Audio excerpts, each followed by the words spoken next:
আজিরাইলি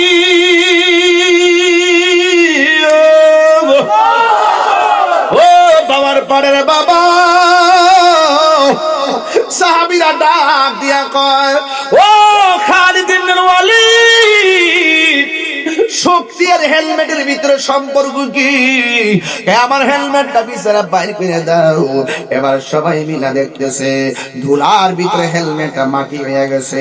হেলমেটটা পাওয়ার পর যেই মাত্র মাথার মধ্যে হেলমেটটা লাগাইছে আবার সাথে সাথে তলোয়ারটা লইয়া দাঁড়ায়া গেছে। একটারা বানাইছে আমির হামজা। কেমনে কথা এত মা বই না শাসিনি এই সংসদ রুমিন ফারহানা পারে এই যে ওনারে একটা মায়ের জাত তো এমন ভাবে বলে বইছে বুড়ি বিল অদ্দুর বড় এই কথা হইল তারা সুকোস কইরা দণ্ডবিধি দিয়া তার জরিমানা করা দরকার ছিল। কতক্ষণ ঠিক না বেটি মেজাজ খারাপ। যাই হোক বাগদার ইত্যা আমি যাই। আমি বাবারে কইতে কইতে দোষ হইছি যে ক না হের দোষ না যে ক হের দোষ হইছি। কথা কোন ঠিক না বেটি কোনি ঠিক আছে নি কথা এ কি এখন কি নারীদেরকে নিয়ে মহিলাদেরকে নিয়ে কি বাজে বাজে কথা বলছে। আমার কাছে খুব খারাপ লাগছে এই কথা। ছোট হলো তো মায়ের জাত কথা কোন ঠিক বোনের জাত মায়ের জাত সম্মান দিয়ে কথা কইতে বলে কয়রা নাকি বলে আমার মুখ দায়িত্ব হ্যাঁ মা বোনকে সম্মান দিয়ে কথা কইতে কথা কোন ঠিক না বেটি আমার পরিষ্কার করতে বলা। আল্লাহু আকবার জোরে কর আল্লাহু আকবার। আল্লাহ কবুল করুন।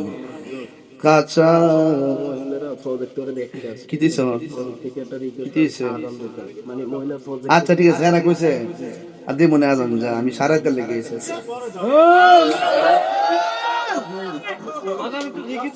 মারহাবা কোন লাগে লেগা আগে বাবা ওয়াজটা শেষ করি আমার ওয়াজের একটা ফিনিশিং দেই। হ্যাঁ সবাই কোন আল্লাহু আকবার। পারে কে যাবি নবীর নৌকাতে আই সুবহানাল্লাহ কোন রে পারে কে যাবি এগুলো আমি 19 বছর আগে গাইতাম প্রথম দিন ওয়াজ সিটি গাইতাম।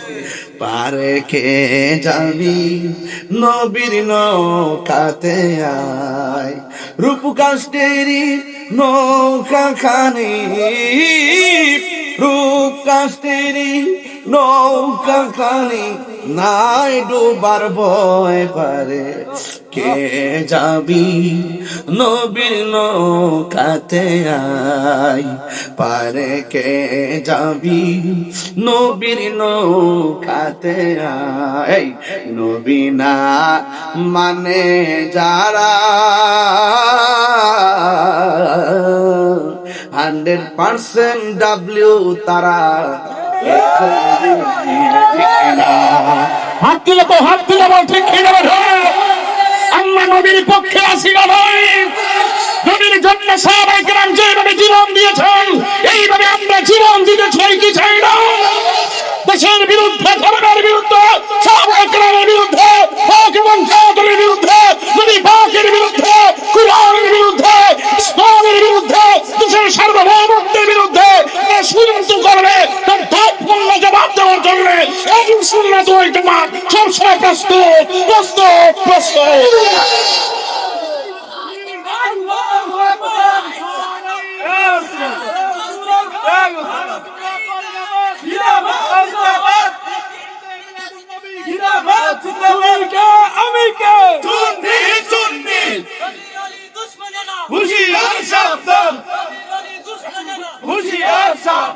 রাগ করবেন না গুসা করবেন না।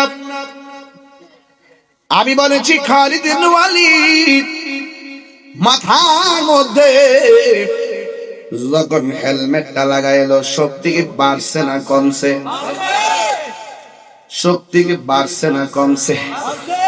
নবীর প্রেম যার অন্তরে সে হলো ধনী ধনী জোরে কোন ঠিক কিনা? আবার যুদ্ধের ময়দানে যখন ঝাঁপিয়ে পড়লো আমার নবী আপনার নবী বলেন খালিদ বিন ওয়ালিদের নেতৃত্বে ওই মুতার যুদ্ধের বিজয়ের পতাকা আল্লাহ দান করেছেন। জোরে জোরে করুন সুবহানাল্লাহ। এরপর আমার বাবা ও যুবক বন্ধুরা, সাহাবায়ে কেরাম প্রশ্ন করে, খালিদ ইবনে ওয়ালিদ, সাহাবায়ে কেরাম একের পর এক শহীদ হয়ে গেল, কিন্তু আপনি যুদ্ধের ময়দানে আমাদের কলিজার পানি শুকাইয়া ফেলাইছেন। আপনি যখন যুদ্ধ করতেছেন, হঠাৎ করে আপনার হাত থেকে তলোয়ারটা নিচু হয়ে গেল, আর হেলমেটটার জন্য আপনি বেকারার হয়ে গেলেন। আপনি বলেছেন সব শক্তি আপনার হেলমেটের ভিতরে, কারণটা কি? এবার খালিদ ইবনে ওয়ালিদ বলেন, ও সাহাবীরা, আমার গায়ের মধ্যে বড় শক্তি নাই, আমার হেলমেটের ভিতরে শক্তি কেন জানোনি? কারণ আমার হেলমেটটার ভিতরে ছিল আল্লাহর হাবিবের মাথা মুবারকের চুল মুবারক। আরো বড় বড় গো সুবহানাল্লাহ। যেই নবীর চুল মুবারক মাথার হেলমেটে রাখলে বরকত হয়ে যায়। যেই নবীর চুল মুবারক আমাদের মতো না, যেই নবীর চুল মুবারক আমাদের মতো না, সেই নবী কোনদিন আমাদের মতো হতে পারে না। কথা বলেন ঠিক কিনা? এই জন্য সাহাবায়ে কেরাম যুদ্ধের ময়দান থেকে পলায়ন করে নাই, সাহাবায়ে কেরাম নবীর জীবন দিয়ে ভালোবেসেছেন। এই জন্য সাহাবায়ে কেরামদের মতোই আমরা নবীকে ভালোবাসবো। এই জন্য আমি প্রায় মাহফিলের মধ্যে বলি, জন্ম আমার নবীর যুগে হলে কেমন হতো, জন্ম আমার নবীর যুগে দুনয়নে রাসূল পাক, দুনয়নে রাসূল পাক দেখিলে কেমন হতো, জন্ম আমার নবীর যুগে হলে কেমন হতো, জন্ম আমার নবীর যুগে হলে কেমন হতো। পড়ছি আমি নাতে রাসূল, পাশে নূরের নবী, নাতে রাসূল শুনে নবী দিলেন মুচকি হাসি। নবী আমাদের নাচ শোনার ক্ষমতা আছে না নাই? নবী আমাদেরকে দেখার ক্ষমতা আছে না নাই? এই ভাবার পার গুরুস্থানে লাশটা নামাইলে প্রত্যেকটার কবরে কবরে আমার নবী সশরীরে থাকার ক্ষমতা আছে না নাই? জন্ম আমার নবীর যুগে হল সবাই হতো, জন্ম আমার নবীর যুগে হলে কেমন হতো, দুনয়নে রাসূল পাক, দুনয়নে রাসূল পাক দেখলে কেমন হতো, জন্ম আমার নবীর যুগে হলে কেমন হতো, জন্ম আমার নবীর যুগে হলে কেমন হতো। একটা জবান বন্ধ রাখবেন না, মহব্বতে মায়ার সুরে বলুন সুবহানাল্লাহ।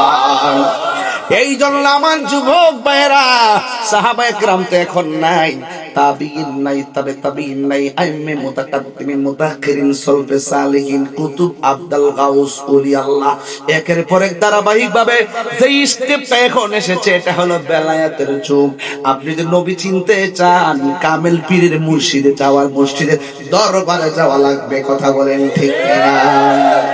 এই জন্য আমার যুবক অনুরোধ করে বলে দিয়ে যায়, নিঃশ্বাসের কোনো বিশ্বাস নাই। নবী পাককে যেমন করে সাহাবায়ে কেরাম ভালোবেসেছেন, এমন ভাবে আমাদেরও ভালোবাসা লাগবে। এখন প্রশ্ন হলো, নবী যদি পাইতাম কি করতাম? নবী যদি পাইতাম কি করতাম? শুনে যাও, নবী যদি পাইতাম কি করতাম? আবু জাহিল্লা নবীর দেখা ফাতর মারছে, আমরা নবীরে দেখলে নবীর কদম মোবারকে লুটায়া পড়ে যেতাম। আরে কাফেররা নবীর সিনা মুবারকের বরাবর তীর মেরেছে, আমরা থাকলে আমাদের বুকটারে নবীর সিনা মুবারকের বরাবর পাইতা দিতাম নবী গো। ও মায়ার নবীজি, আমরা আপনার জন্য জীবন দিয়ে দিব, আপনার বদন মুবারকে পাথরের আঘাত লাগতে দিব না। পলকে জীবন দিয়ে দেব যদি নবী তুমি যাও। ও গো আর জিয়া আমার এই জীবনে একবার দেখা দাও। কারা দেখতে নবীরে একটু হাত তুলে কোন। আর জিয়া আমার এই জীবনে একবার দেখা দাও। হাবিবি ইয়া রাসূলুল্লাহ, হাবিবি ইয়া হাবিবাল্লাহ, হাবিবি ইয়া রাসূলুল্লাহ, হাবিবি ইয়া হাবিবাল্লাহ। জোরে জোরে কি আল্লাহু আকবার বলা যাবে না? এই জন্য সাহাবায়ে কেরাম কি নামাজের পক্ষে না বিপক্ষে?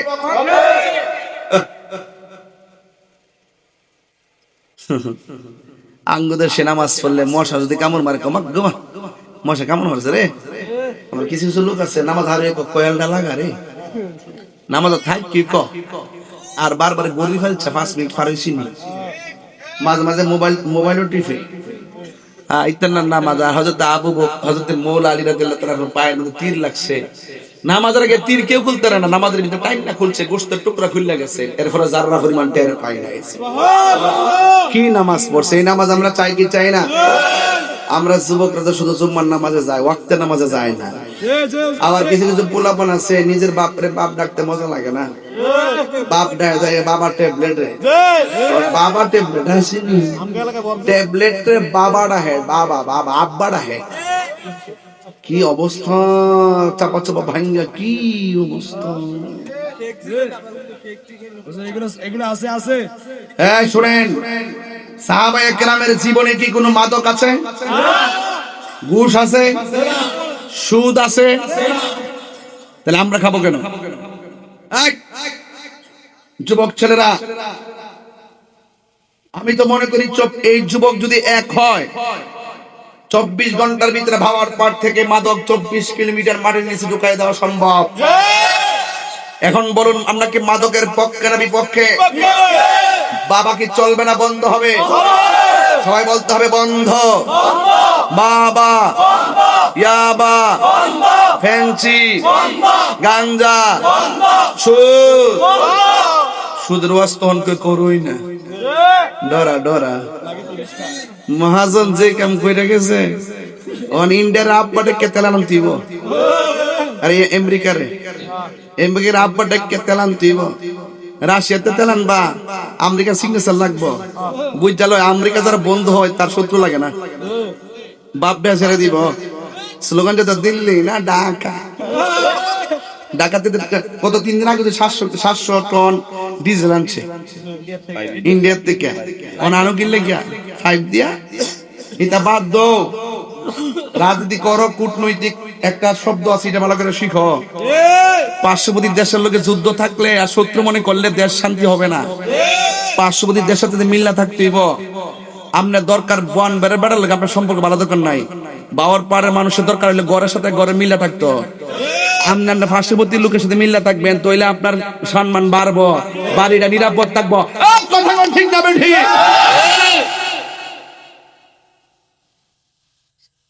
খালি বাংলাদেশ আর ইন্ডিয়া খেলা হইলে বাংলাদেশ জিতলে আমার খুশি লাগে। দেখো না যে ফুটবলটা কেমনে লাস্টে গোলটা দিল, ফাওয়াই দিছে। আমি তো পারি। আমার কথা হইলো বাজান, আমি সরল মানুষ, আল্লাহর হস্তে গাঞ্জা খাইেন না বাজান, সুদ খাইেন না, ঘুষ খাইেন না, গীবত কইরেন না, চুরি কইরেন না। আর আমাদের দেশে ঢুকে গেছে, বাবা তো ঢুকছে, বাবা পকেটে লইলে ঘুরে। আর আমাদের দেশে পুলিশ প্রশাসন গ্রামের বাবা করলে খুঁজে। আমি পরিষ্কার কথা বলতে চাই, আগে চুনু পুটি খোঁজা দরকার না, আপনি গডফাদার টিরে ধরেন, সব ঠিক হয়ে যাবে।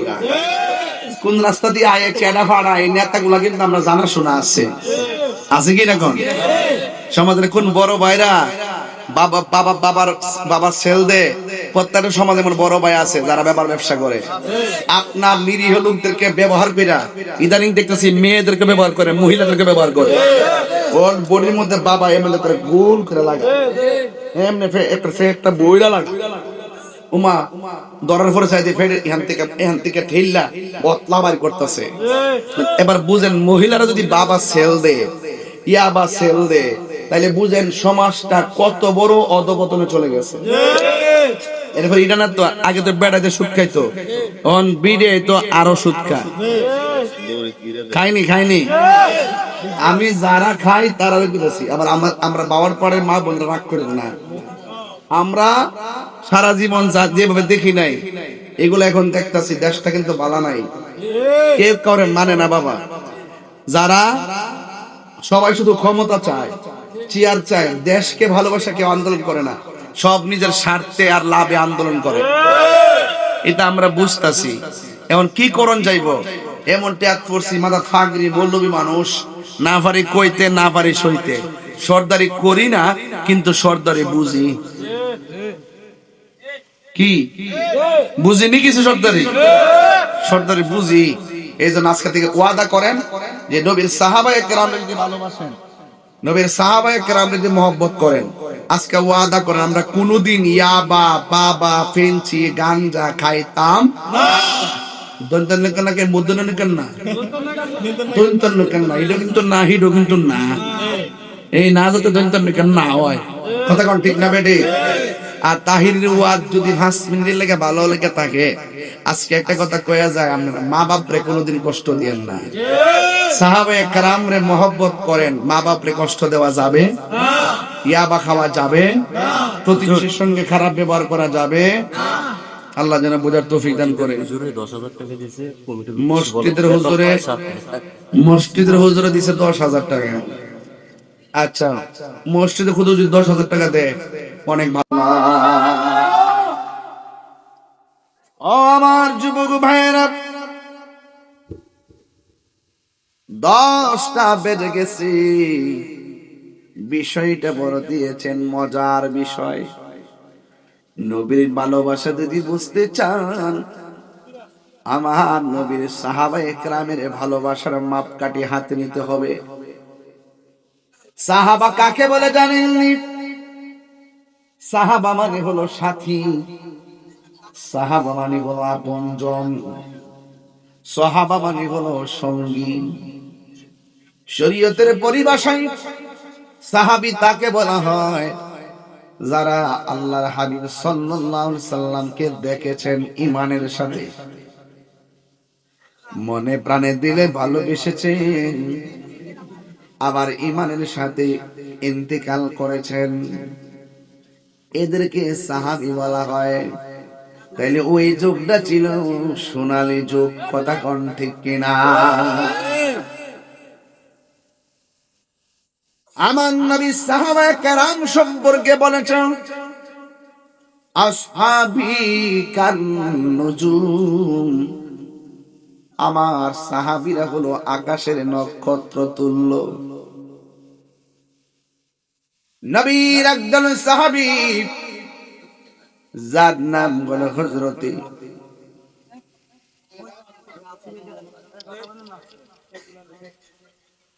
আমার বন্ধুগণ, সুন্নি কাকে বলে এই সংজ্ঞায় তো আমরা এখন ভুলে গেছি। আমরা এখন পীর ভিত্তিক সুন্নি হয়ে গেছি। কি ভিত্তিক? পীর ভিত্তিক সুন্নি হয়ে গেছি।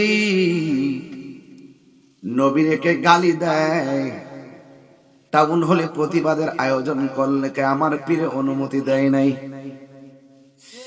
আমার পীর গেছে না, আমিও যাইতাম না। কেউ যদি সাহাবীরে গালি দেয়, তার প্রতিবাদ করার জন্য দেরেরা যদি একটা সমাবেশে ডাক দেয়, অনেক পীরসাবরা আসবে, কিছু কিছু পীরও আসবে না, মুরিদও আসে না। পীরে আসে না এদিকে মুরিদও যায় না। আপনারা বলেন সাহাবীর চাইতে পীরের দাম বেশি না কম? আরে পীর তো পিরানে পীরের নিচে, ঠিক নেই? গাউসবাগের নিচে না? গাউসুল আজম আব্দুল কাদের জিলানী আল হাসানী ওয়াল হুসাইনী রাদিয়াল্লাহু তাআলা আনহু বলেন, সাহাবায়ে কেরাম যে ঘোড়ার উপরে উঠে যুদ্ধ করে, ওই ঘোড়ার খুরের নিচে পায়ের নিচে যে ধুলাগুলা থাকে, এই ধুলার সমতুল্য আমি আব্দুল কাদের হতে পারি নাই। সুবহানাল্লাহ। এই জন্য আমার নবী সুন্নির সংজ্ঞা দিতেছে, আহলুস সুন্নাত ওয়াল জামাআতের সংজ্ঞা দিতেছেন, আলাইকুম বিসুন্নতি ওয়া সুন্নাতিল খুলাফায়ে রাশিদিন আল মাহদিয়িন।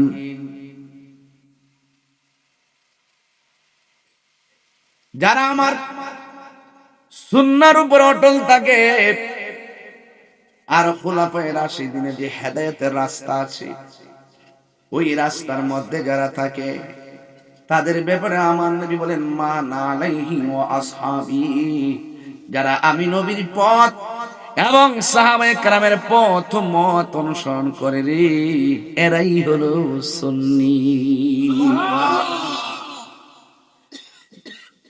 এর দ্বারা ভাবার পর প্রমাণ হয়ে গেল সাহাবায়ে কেরামদেরকে ভালোবাসা লাগবে। যারা সাহাবার সমালোচনা করে সাহাবীকে গালি দেয় তারা হলো শিয়া, আর যারা মৌলা আলীকে গালি দেয় বিরোধিতা করে তারা হলো খারিজি। আমরা খারিজিও না শিয়াও না, আমরা হইলাম সুন্নির ঘরের সুন্নি।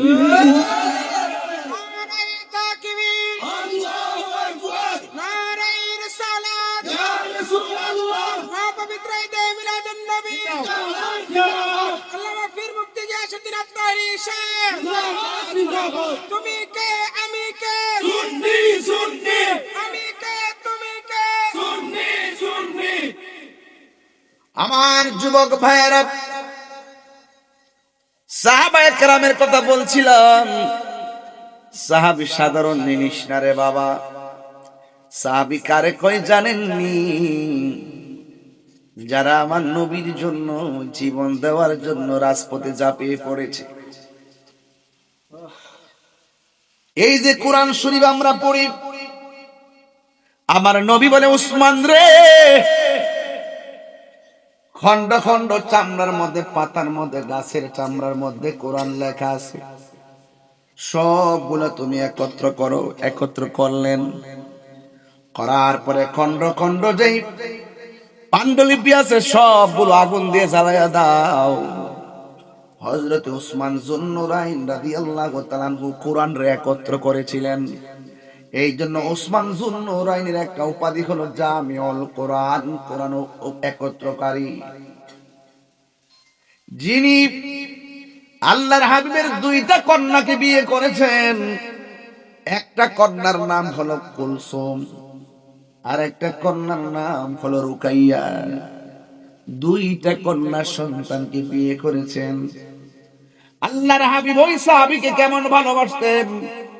আল্লাহর হাবিব সাল্লাল্লাহু আলাইহি ওয়াসাল্লাম বলেন, ও জগতের মানুষ, আমার যদি আরেকটা মেয়ে থাকতো রে, আমি দুইটা কন্যাকে আমার উসমানের কাছে বিয়ে দিয়েছি।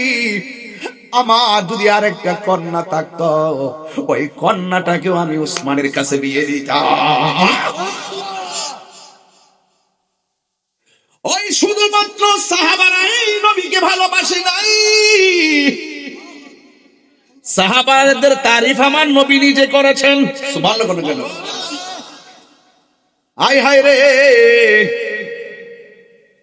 নবী পাকের পর সাহাবায়ে কেরাম খোলাফায়ে রাশিদিন, আবু বকর নামটা যে কি জিনিস!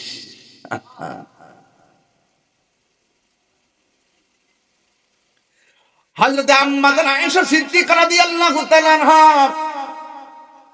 হযরত আবু বকর সিদ্দিক রাদিয়াল্লাহু তাআলা আনহুকে প্রশ্ন করেন, ও আব্বা জান, আপনি নবীর পিছে নামাজ পড়েন, নবীর সঙ্গে ইতিকাফ করেন, নবীর সঙ্গে আপনি ইফতার করেন, ও আব্বা জান, আকাশের মধ্যে যে তারকাগুলো আছে এই তারকা সমান সওয়াব কার হবে? সুবহানাল্লাহ। এই প্রশ্নটা যুবক ভাইয়েরা আমার নবী পাকের কাছে এই কথাটা একদিন অবগত করানো হলো। আয়েশা সিদ্দিকা রাদিয়াল্লাহু তাআলা আনহাকে প্রশ্ন করলেন, ও আয়েশা, আসমানে তারকা সমান এই পরিমাণ সওয়াব হযরত ওমরের হবে? আয়েশা সিদ্দিকা আমার নবী পাকের সামনে চোখের পানি ফেলে কান্না করলেন। কয়, কাঁদো কেন? ইয়া রাসূলুল্লাহ, আমার বাবার সামনে প্রশ্নটা উত্থাপন করলাম, আপনার সামনেও করলাম। আমি মনে করেছিলাম আপনি বুঝে আমার বাবার কথা বলবেন। আল্লাহর হাবিব ডাক দিয়া বলে, আয়েশা রে, না না, আকাশের তারকা সমান কেন?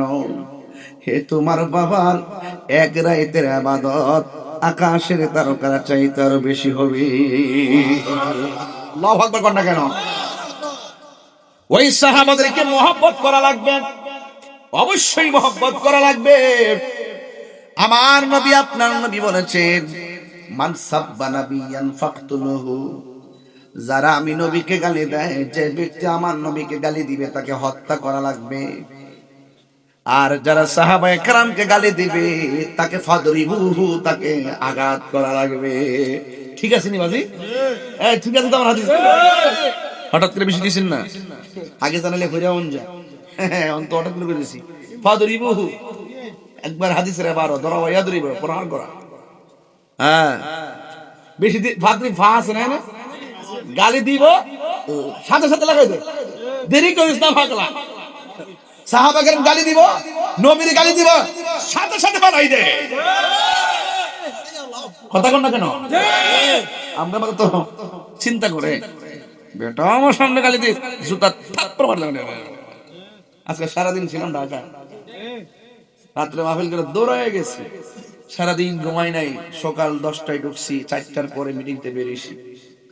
ওদিন বিলম্বে আমাদের জেলা কমিটি হবে। হ্যাঁ, যত কমিটি আছে সব কিন্তু আমরা এক এখন, ঠিক না? সুন্দর করে আপনারা মিলেমিশে করবেন কমিটি গুলার জন্য, কোন ধরনের পদ পদবি নিয়ে কোনো ঠেলাঠেলি না হয়। আমরা ঐক্যবদ্ধ হয়েছি, একটু বোঝেন নাই, একটু এক হয়েছি। এবার ভাইজান আমরা যে এক হয়েছি, মোটামুটি কি রাজনৈতিক ভাবে প্রভাব পড়ছে না মনে করেন? যদি এটা যদি আমরা 8টা মাস চিন্তা করে আনতে পারতাম, তাহলে তো ঘাটে ঘাটে ঘাট খাওয়াই দিলাম ইনশাআল্লাহ, চুরি করার সুযোগ দিলাম নইলে। কথা কোন ঠিক না? হ্যাঁ, এখন তো পাহারাতে পাইছি, ফসল আছে মাঠো, কামলা পাইছি না, তুলতুই গড়ান তুই গড়ান লোক পাইছি না। মারহাবা জোরে গো।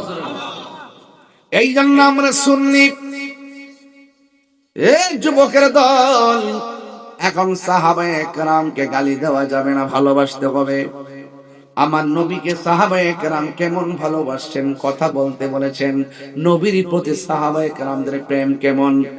নবীর প্রতি সাহাবায়ে কেরামের প্রেম হলো তেমন, নবী যখন প্রশ্ন করতো, সাহাবীরা দ্বীনের জন্য কি দিবা? কয় ঘরের সম্পদ সব দিয়া দিমু। যদি কইতো এরপরে কি দিবা? কয় প্রয়োজনে হকের জন্য, দ্বীনের জন্য জীবনটা দিয়ে দিব। আমরা তো বাজান এখন ঘামই জড়াইতে চাই না।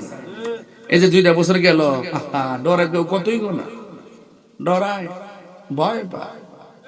থমকে গেলে শেষ, রুখে দাঁড়িয়ে জানতে হবে এই বাংলাদেশ। আমাকে রাষ্ট্রপক্ষ থেকে ডাকা হয়েছে, আমি যাই নাই। আমি যাবো কেন? আমার উপর আর 19টা টেবিল আছে, হ্যাঁ নিতে তারপরে আমি যাবো। আমার গোপনে বান্ডেল দিলে আমি নিতে লড়াইলাম, কতটা হাট আসছে এবার লাগে। এটা আমি নাই, আমি বুলেটের মধ্যে কথা বলি, আমি পরিষ্কার কথা বলছি। সাহাবায়ে কেরামকে গালি দিবে। আমাদের দেশে বহুত ইসলাম নাম আছে যারা সাহাবাকে গালি দেয়, আছে কিনা কোন কেন? যারা জান্নাতের টিকিট বেচে, এদের বাপ দাদারা সাহাবায়ে কেরামকে গালি দিয়েছে। অনেকে বলে যে ধর্ম নিয়ে আমরা বাড়াবাড়ি করি। তোর বাপ কি কইছে শোনস নাই?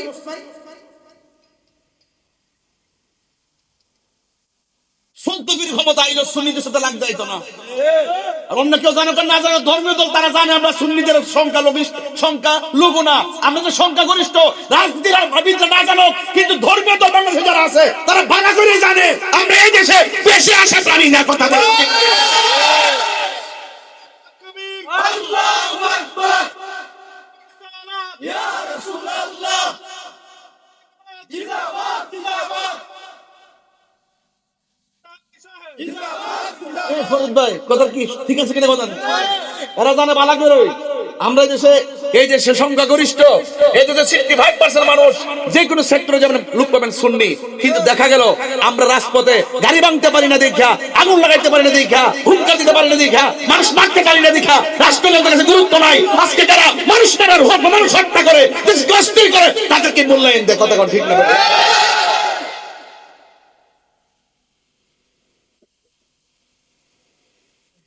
আমরা শান্তিপ্রিয়, এই ভদ্রতাকে অনেকে দুর্বলতা মনে করে, এই জন্য আমি পৃষ্ঠে পাল্টে ফেলছি। পোলাপান্ডি কই? তোরা তো কোনো না কোনো দলের জাজগা। ওয়াজ হোসেন নাই যদি ভোট দিতে, এই যে ওয়াজ করুম আমার কাছে অনেক কষ্ট লাগে, বিশ্বাস করেন না। যাই প্লিজ, এই আবেগের কথা এখন আমি শুনি না, এখন মাঠে থাকতে হবে। সুন্নিরা তোমাদের একটা মিশন নিয়ে থাকতে হবে। ওয়ার্ড থেকে শুরু কইরা ইউনিয়ন পর্যন্ত, উপজেলা পর্যন্ত, পৌরসভা পর্যন্ত প্রত্যেকটা জায়গায় সুন্নিদের প্রতিনিধিত্ব নিশ্চিত করতে হবে। আমরা আর এই ভুল করবো না ইনশাআল্লাহ। রাজি আছেন কিনা বলেন? না কিসের আছেন আপনারা? নির্বাচন আইলি তো হুট করে চিনি না দেখা যায়। সুন্নি সভাপতি প্রতিষ্ঠাতা আহ্বায়ক আমি বলতে চাই আমাদের ইউনিয়নবাসীর পক্ষ থেকে যে চেয়ারম্যান আহলে সুন্নাত ওয়াল জামাতের কথা বলবে তাকে ভোট দেওয়ার জন্য হয় আমাদের।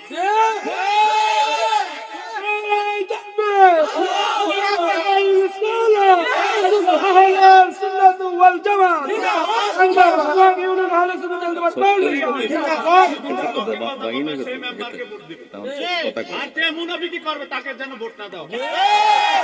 মুনাফিককে চেয়ারম্যান চাই না, কথা বলবো আমরা তাকে ভোট দিব। ঠিক আছে, শোনেন একটা কথা বলি।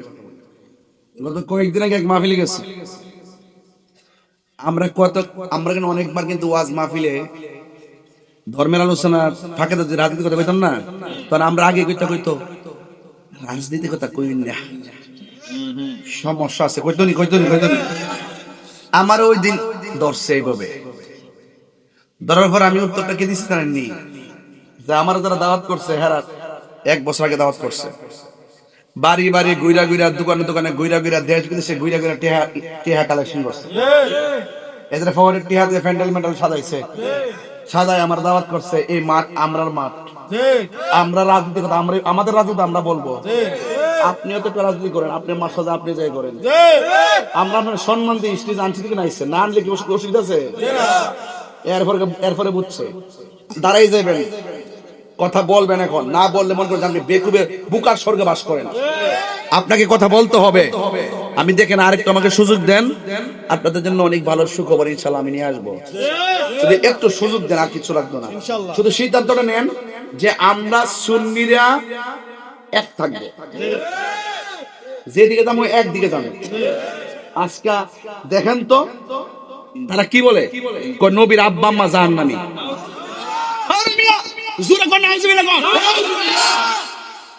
আবার নবীর আব্বা আম্মা জাহান্নামী কো, সে আবার আমাদের দেশের বর্তমান প্রধানমন্ত্রী মাথার উপরে দোয়া করে। দেশটা কি পাগলের মগের মূল্য হয়ে গেছে গা? দুশমনের রাসূল যারা যে ব্যক্তির নবীর আব্বা আম্মা সম্পর্কে তার ওয়াকিফাল নাই, সে আমাদের রাষ্ট্রতন্ত্রের গুরুত্বপূর্ণ জায়গায় মাথায় হাত দিয়ে আশীর্বাদ করে। আমি পরিষ্কার ভাষায় বলে দিছি, সবার আশীর্বাদ দিতে যাবেন না, এই আশীর্বাদ কিন্তু অভিশাপ হয়ে যাবে। আজকে যদি আমরা থাকতাম, আমরা যে গুরুত্বপূর্ণ জায়গায় থাকতাম, তাহলে এই সমস্ত অপশক্তিগুলো আমাদের রাষ্ট্রের গুরুত্বপূর্ণ জায়গা নিয়ে খেলতে পারতো না। কথা ঠিক না বেঠিক? আমি রাজনীতির কথা বলতেছি না, আমি ইমানি চেতনার কথা বলতেছি। আপনার ইমানের দাম আছে, আপনারা নির্বাচন আসলে নীতি লড়াইলেন, এই লড়ানো আর চলবে না। সাহাবায়ে কেরাম জীবন দিছে কিন্তু ঈমান দেয় কথা, ঈমান দেয় না। কষ্ট হচ্ছে আপনাদের, আর বেশি লম্বা করব না। খুব পরিশ্রান্ত, রাতের বেলা বেশি ঘুমাইতে পারি নাই। ফজরের নামাজের টাইমে ঢাকায় গেলাম, আবার সকাল 9টায় কমলাপুর। এরপর আমি শুধুমাত্র একটা কথা বলতে চাই, সাহাবায়ে কেরাম জীবন দিয়েছেন, ঈমান দেয় নাই। তার বাস্তব প্রমাণ হলো মুতার যুদ্ধ। আল্লাহর হাবিব সাল্লাল্লাহু আলাইহি ওয়াসাল্লাম বলেন, এ জাফর, হাতের মধ্যে তলোয়ার নাও। এ আব্দুল্লাহ ইবনে ওমর, আব্দুল্লাহ ইবনে রাওয়াহা, হাতের মধ্যে তলোয়ার নাও। এমন ভাবে যায়েদ ইবনে হারেসা, এইভাবে তিনজনের হাতের মধ্যে তলোয়ার দিয়ে বললেন, আমি নবী হুকুম দিলাম, তুমি যুদ্ধের ময়দানে চলে যাও। একজন যার যে নামের সিরিয়ালটা বলছে, একজনের পরে একজন তলোয়ারটা হাতে নিবা। এমন ভাবে তারা যুদ্ধের ময়দানে চলে গেল। যাওয়ার পরে নবী যার হাতে তলোয়ারটার পতাকাটা দিয়েছে, ইতিহাস প্রমাণ করে, হাদিস মোবারক প্রমাণ করে, যুদ্ধের ময়দানে সে যুদ্ধ করতে করতে ওই সাহাবীটাই প্রথম শহীদ হয়ে গেছে। এর দ্বারা প্রমাণ হয় আমার নবী গায়েবের খবর দেনওয়ালা। বিশ্বাস হয়নি আপনাদের? হ্যাঁ, বিশ্বাস হয়নি?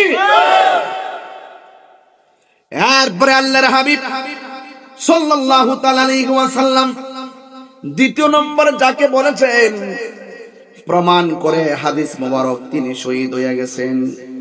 আরেকজন সাহাবী যার নাম হলো জাফর, বড় বীরত্বের সাথে যুদ্ধ শুরু করলেন রে বাবা। এমন ভাবে যুদ্ধ শুরু করলেন, ডানের কাফের আসলো, তার সঙ্গে পারে না। বামে আসলো, পারে না। পিছন দিকে পারে না, সামনে পারে না। চতুর্দিক দিয়ে তারা আক্রমণ করলো। এমন বীরত্বের সাথে যুদ্ধ শুরু করলেন। বন্ধুরা রে আমার, ও আমার ভাবার পার বন্ধুরা, একটা বিয়াদব আয়েশা হযরত জাফরের এই ডান হাতের ভিতরে এমন জোরে একটা কোপ মারছে, ডান হাতটা অর্ধেক কাইটটা ফেলাইছে। ডান হাতের গোড়া যদি অর্ধেক কাটা থাকে, এত ভারী তলোয়ার আলিয়ে দেওয়া যায় না। এই তলোয়ারটারে বাম হাতের মধ্যে নিয়ে নিছে। বাম হাতের মধ্যে নিয়ে যুদ্ধ শুরু করে দিল। ওই মুহূর্তে ডান হাতটা যে অর্ধেক কেটেছে, বাম হাতে যুদ্ধ করতে গেলে হাতটা নড়াচড়া করে। ইনি কেমন দিনকে ভালোবাসে, নবীর কথা কেমনে রক্ষা করেন। ওই জাফর ইবনে আবি তালিব ওই হাতটারে পায়ের নিচে ফালাইয়া টান্দা হাতটার সিরা ফালাইছে, টান্দা সিরা ফালাইছে। প্রেম কাকে বলে রে? টান্দা হাতটা সিরা বাম হাতের মধ্যে তলোয়ারটা লইয়া যখন যুদ্ধ শুরু করে দিল,